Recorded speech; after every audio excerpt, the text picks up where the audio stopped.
An African boy accompanied a 65-year-old woman, and during their journey, they experienced this together. A genuine account. At 65, I found myself in a reality I never envisioned.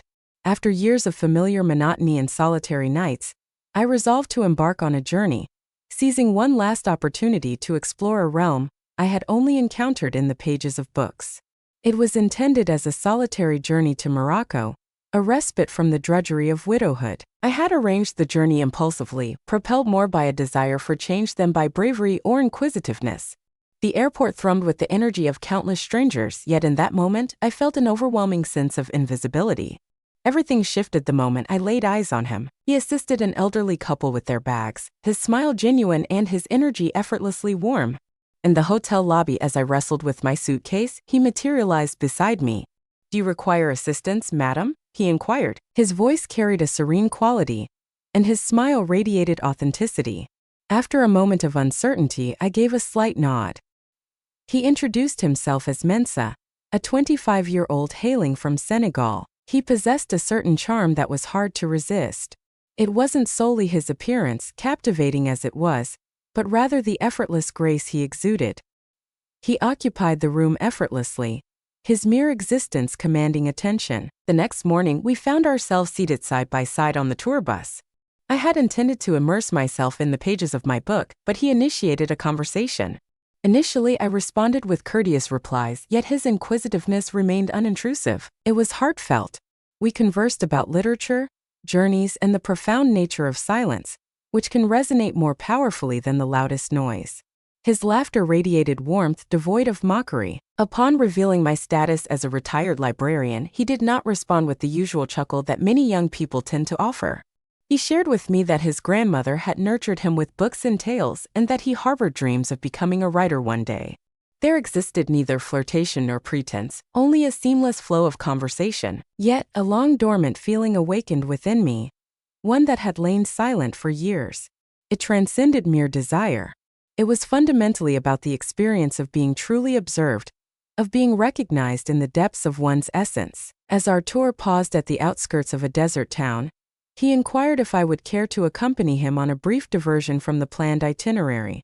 "Let us venture to places untouched by the throngs of tourists," he uttered. There was a moment of uncertainty.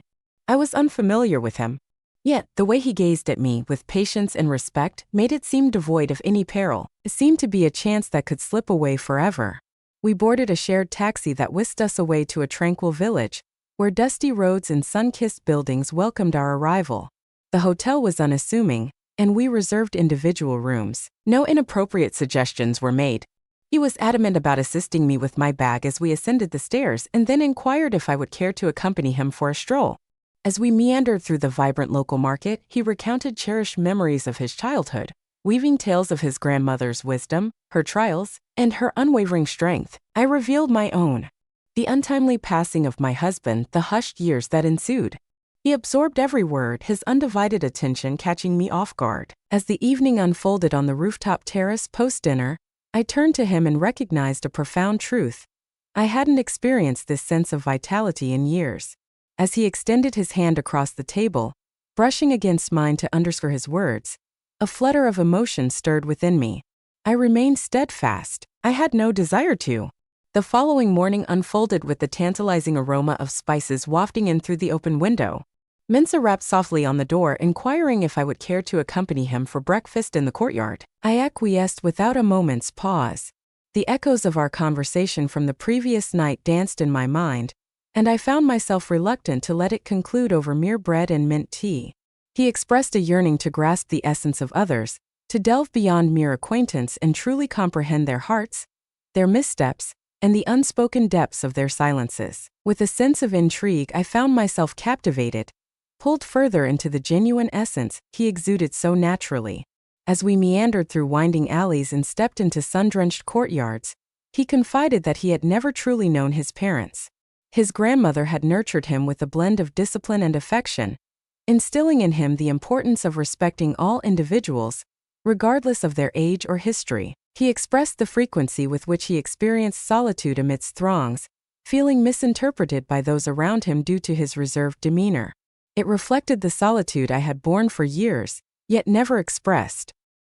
His vulnerability held no shame, and in turn it beckoned forth my own. I discovered that I was voicing thoughts I hadn't expressed in years. How, after my husband's passing, I lost my sense of womanhood, how I began to diminish in my own existence. As we lingered by the gentle flow of the riverbank beyond the village, he inquired whether I longed for the warmth of connection, not in a physical way, but on a deeper emotional level. I hesitated before responding, my throat constricted. Then I replied, indeed, more than I ever imagined I would. He remained silent for a moment. Instead, he regarded me with an expression that held a tenderness beyond mere pity. It was a moment of clarity. The silence spoke volumes, conveying meanings that words could never capture. That evening, he graciously volunteered to prepare dinner, utilizing the fresh vegetables and herbs he had procured from a nearby vendor. As we chopped onions together, laughter filled the air, a delightful melody accompanying my less than stellar knife skills. It was gentle, inviting, and homely, the sort of moment that weaves itself into your very essence before you even notice. As we dined, melodies wafted up from the street below, soft and rhythmic, brimming with vitality. He rose to his feet and extended his hand toward me.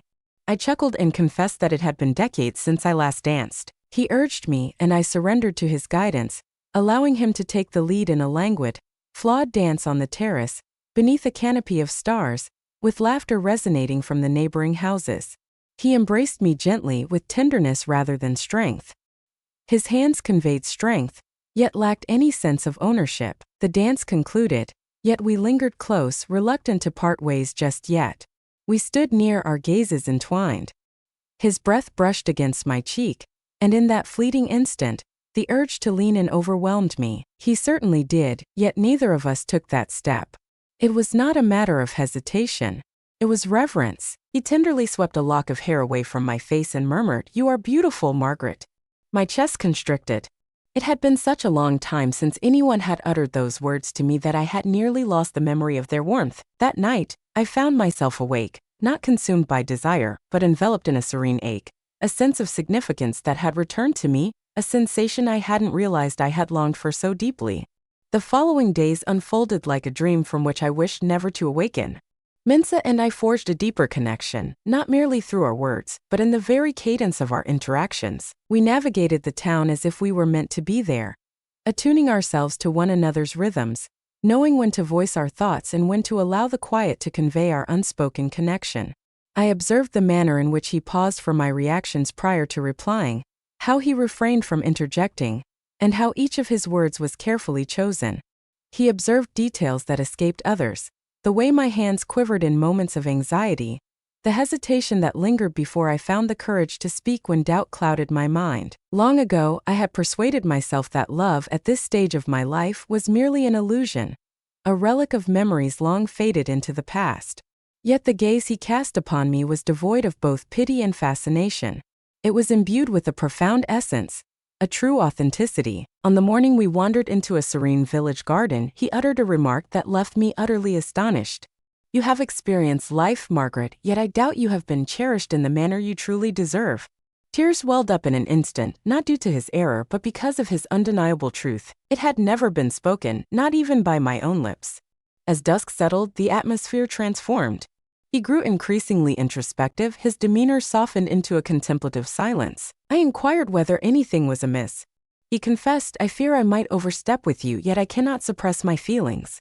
His voice quivered ever so slightly, revealing his humanity. I confessed to him that I shared his fear, yet my mind remained clear. What we were experiencing transcended mere flirtation or fleeting interest.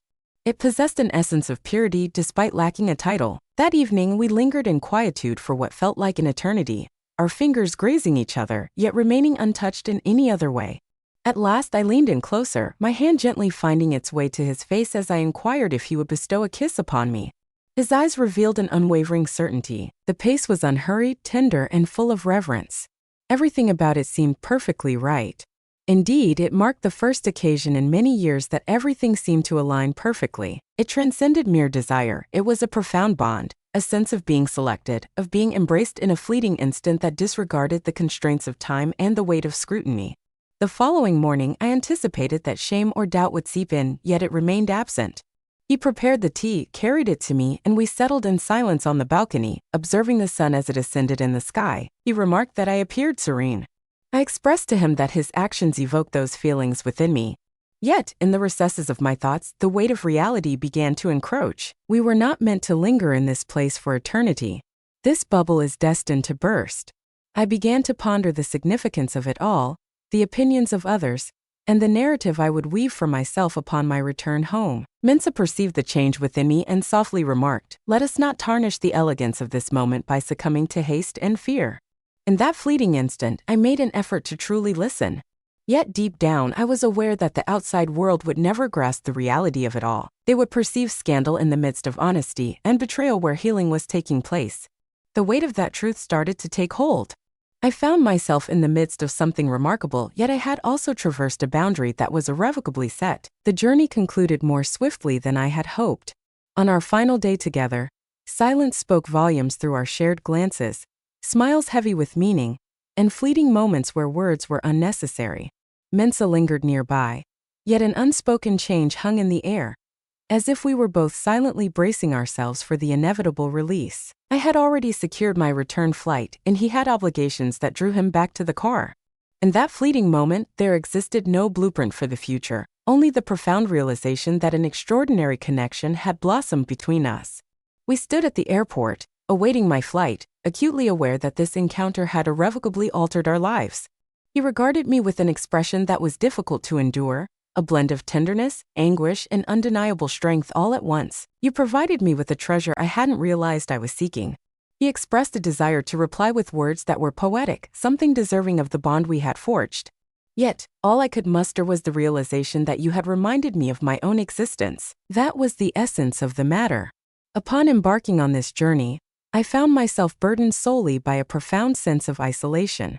I departed with a memory that would envelop me in warmth long after the world had erased my name from its recollection. Upon my return, the world around me seemed to hush, its dimensions contracting in a way that felt almost intimate. The once comforting routine now felt devoid of meaning. My friends observed a change within me, a lightness in my stride, a gentleness in my tone. I refrained from mentioning Mensa to them. I was unable to. I was aware of their thoughts. They would label it as folly, a sign of desperation, or perhaps even a touch of delusion. Yet they were absent. They had not experienced the depths of my emotions. Affection arrives unbidden, without a guidebook, and never seeks consent. As the weeks drifted by, I endeavored to reclaim the semblance of my former existence. Yet, in the quiet hours of the night, as the world lay in slumber, I found myself revisiting every moment. The phrases, the looks exchanged, the manner in which he absorbed every word. One day, a letter arrived in my mailbox, its elegant handwriting revealing a postmark from Dakar. The message was from Mensa. He penned reflections on his grandmother, recounting how he conveyed our narrative to her, not in specifics, but in essence. He remarked that she smiled and said to him, "Sometimes souls converge at the perfect moment, even when the world deems it incorrect." The letter shattered me while simultaneously mending my spirit. I understood that we would no longer share the fabric of our everyday existence, yet that did not diminish the significance of what had transpired. It did not diminish its reality.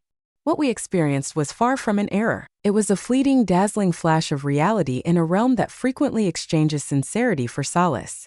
The treachery lay not in my actions with Mensa. To overlook the opportunity to experience emotion once more, to truly exist, even if only for a fleeting instant, would have been the ultimate betrayal. Perhaps it was indeed an act of selfishness.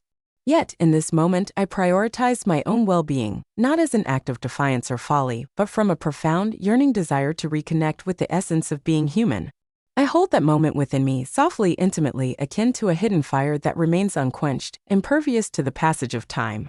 Mensa, an African boy, accompanied a 65-year-old woman, and during their journey, they experienced this together. A genuine account.